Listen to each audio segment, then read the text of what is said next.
Okay guys, so we're going to find the volume of the solid form by revolving R, where y equals x cubed, y squared equals x about the y-axis.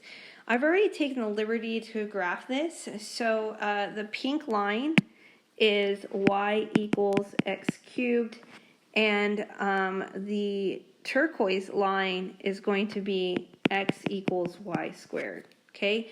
It tells me that I'm revolving around the y-axis, so if I were to draw my ghost function,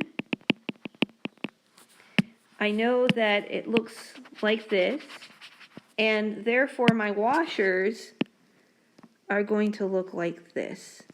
Okay, since my washers are perpendicular to the y-axis, then I know I'm going to have to integrate in terms of y. So I know I'm going to use dy in my formula. And being that said, all of my equations have to be x equals something.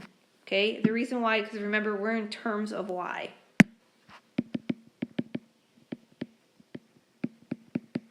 Okay. All right, so if that's the case, we can use the template volume equals pi times lower integration to upper integration, r outer squared minus r inner squared, dy. Okay? All right, so we're going to work on filling that all out. So to work on the r outer squared and r inner squared, the first thing I have to do before I do that is make sure that both my equations are in terms of x. This equation here that I'm going to highlight, this is fine. X equals y squared is cool. However, we got to fix this y equals x cubed. So I got to isolate x. To isolate x, I'm going to have to take the cube root of x cubed. And what I do to one side, I have to do the other. So basically, I get the statement that x equals the cube root of y. Or I can say x equals y to the 1/3. Okay? Now I'm set. So what I'm going to do is I'm going to blow up the function, and then we're going to figure out what is r outer and what is r inner. So here's my function that we found before. And I'm going to label these lines. So the pink line here, remember pink line is going to be now x equals y to the 1/3. And the blue line, the top line, if you will, is going to be x equals y squared. Okay? Now if I'm looking for my radii, remember r in goes from the smaller function out, and then r out is the function on the right all the way to the y-axis, right? So the right function to the y-axis is going to be r out. So let's label that r out. And the left function to the y-axis is going to be r in. Okay, so let's figure this out. So r out. The outside function, remember, is r equals y to the 1/3 minus 0 because it's hitting the y-axis. And so therefore r squared equals y to the 1/3 squared. So r squared equals y to the 2/3 power. Okay, we're going to use that. So let's go up here and plug that in. So volume equals pi times the integration of y to the 2/3 minus. Okay, let's do r in. So r in is going from y squared, and then we're going to subtract 0 from that for the radius. Okay? So r squared equals y squared squared. So r squared equals y to the 4th. So this is going to be minus y to the 4th dy. Okay, now I need my upper and lower limit. So I know we're looking at y values, right? So we're looking for, hey, where does, what's the height of this function? So I know this point is 0, And this point up here is question mark. So how do I solve that? I would have to find the upper limit by taking and setting the two equations equal to each other. So y squared equals y to the 1/3. Well, if you think about it, there are only two values that will give you the solution. If I plug in 0, 0 squared equals 0 to the 1/3. Okay, we know that one. If I plug in 1, I get 1 squared equals the cube root of 1, so 1 equals 1. So the upper limit, therefore, is 1. Okay, so let me fill that out. Lower limit 0, upper limit is 1. Okay, so now we have our function. It looks pretty good, and we can integrate. So time to integrate. So we're going to integrate this. So it's going to be pi times y to the 2/3. If we add 1 to that, I'm going to get y to the 5/3. So this becomes 3/5 y to the 5/3 minus, and then adding 1 to 4, I get 5. So I get 1/5 y to the 5th. And we're integrating this from 0 to 1. So now we're ready to do f at b minus f at a. Okay, so I'm going to go ahead and distribute pi as well when I do this. So f at b is going to be 3/5 pi times 1 to the 5/3 power minus 1/5 pi times 1 to the 5th power minus 3/5 times pi times 0 to the 5/3 minus 1/5 times pi times 0 to the 5th power. Now we notice that the second one, f at a, is going to zero out completely. So all we really have to do is figure out what f of b is. Now if I take 1 to the 5/3 power, I know this is going to be 1. And 1 times 3/5 times pi is 3 pi over 5 minus 1 to the 5th power is 1. 1/5 pi times 1 is just 1/5 pi, or pi over 5. Okay, so if I do the math here, 3 pi over 5 minus pi over 5 is going to give me 2 pi over 5. And that is the volume of the solid revolving around the y-axis. Okay, all right, so that one's done. Woohoo, we have one more left. Okay, so I graphed this next one out, but example 5 states, find the volume of the solid formed by revolving R, where y equals x cubed, x equals y squared, about the line, x equals -1, okay? So I already graphed this out, and by the way, we already did these two, x equals y squared and y equals x cubed, in example number 4. But this time around, instead of revolving around the y-axis, I'm revolving around this line, x equals -1, okay? So my ghost function is going to be over here, so it's revolving around. So let's draw that in and let's shade it so you can see this is the ghost function. And remember, I'm revolving it around and I'm using washers. So I'm going to use a different color for that. The washers are going to look like this, all right? Because that's how I'm going to have to slice it, because I'm revolving around that line, x equals -1. Okay. Since my washers are perpendicular to the y-axis, I know I must integrate in terms of y, and I also know that my equations have to be x equals.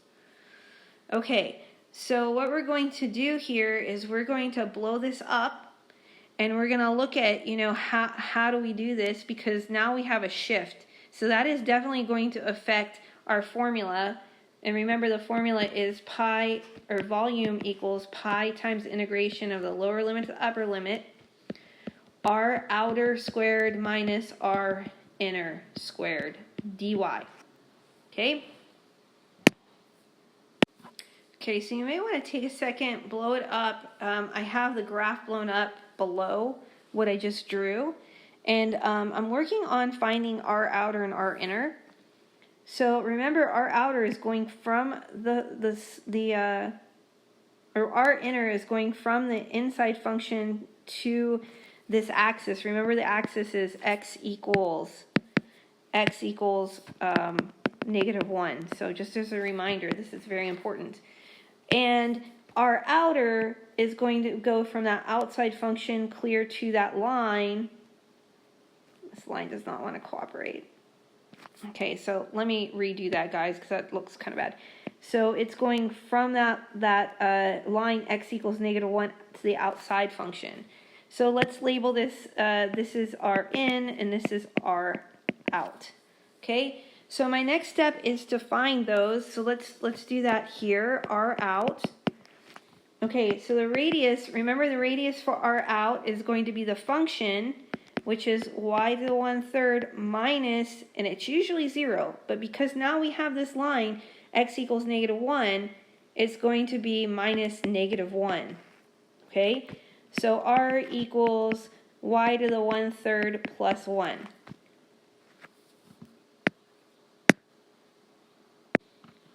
So we have to square both sides. So R squared equals this binomial, which is y to the 1/3 plus 1 squared.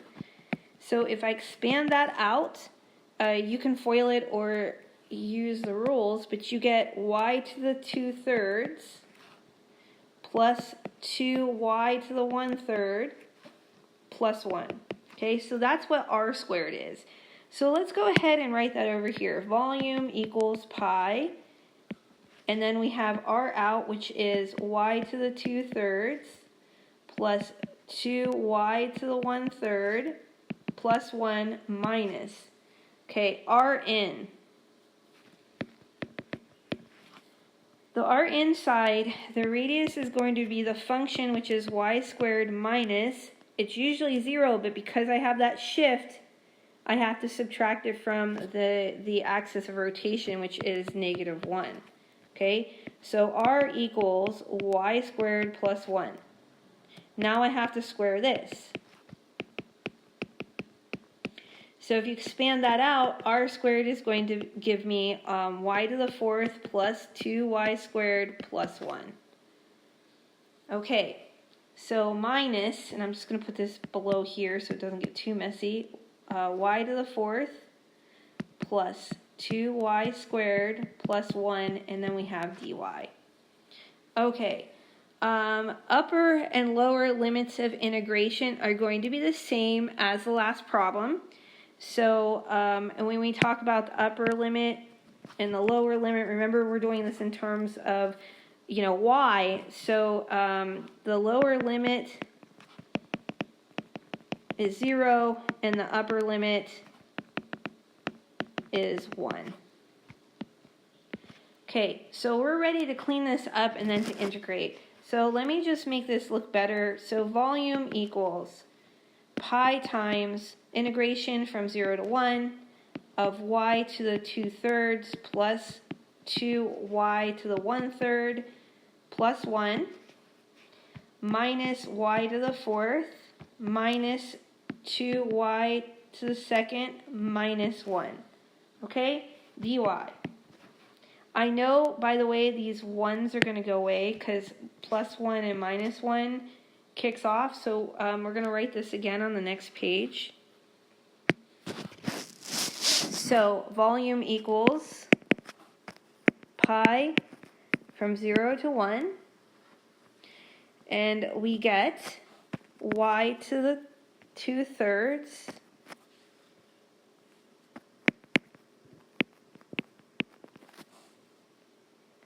plus 2y to the 1/3, okay, minus y to the 4th minus 2y squared dy.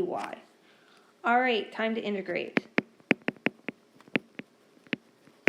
Okay, so y to the 2/3, we did this last time and we came up with y to the 5/3 times 3/5. And remember, I'm going to multiply that by pi, plus, And then if I add 1 to 1/3, I get 4/3. So if you flip that over, 4/3 flipped over is 3/4. So we'll fix this in a minute. Minus 1/5 y to the 5th, minus 2/3 y to the 3rd. And we're going to integrate that from 0 to 1. Okay, so once again, I'm just going to clean this up because it'll just be easier to take care of everything if you do that. So let's go ahead and do that. Once again, this is going to be 3/5 times pi y to the 5/3. And then 2 times 3 is 6. Now 6 over 4 becomes 3/2 y to the 4/3. And I'm going to multiply that by pi. Minus 1/5 times pi y to the 5th minus 2/3 times pi y to the 3rd. Okay, now we're ready.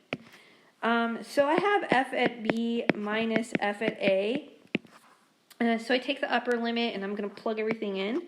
So 3/5 times pi times 1 raised to the 5/3 power plus 3/2 times pi times 1 to the 4/3 power minus 1/5 times pi times 1 to the 5th power minus 2/3 times pi times 1 to the 3rd power.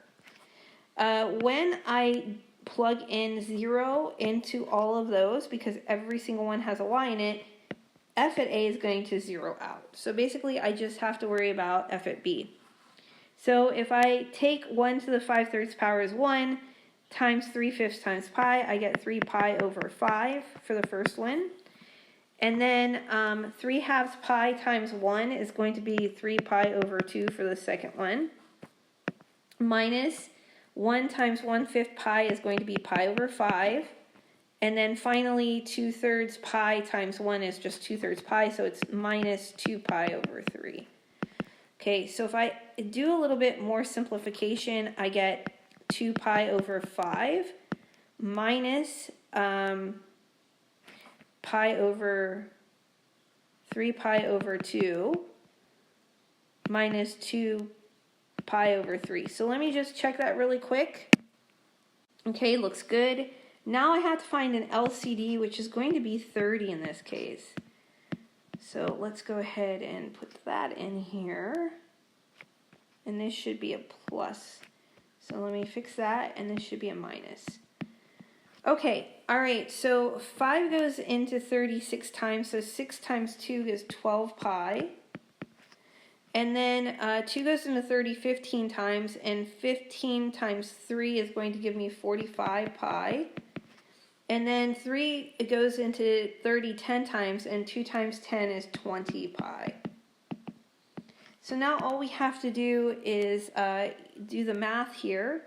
So 12 and 45 will give me 57, minus 20 is going to give me 37 pi over 30. And that is going to be the volume using the washer method for this particular one. Okay, so that's it. And that's the end. I promise that's the end of 6.1.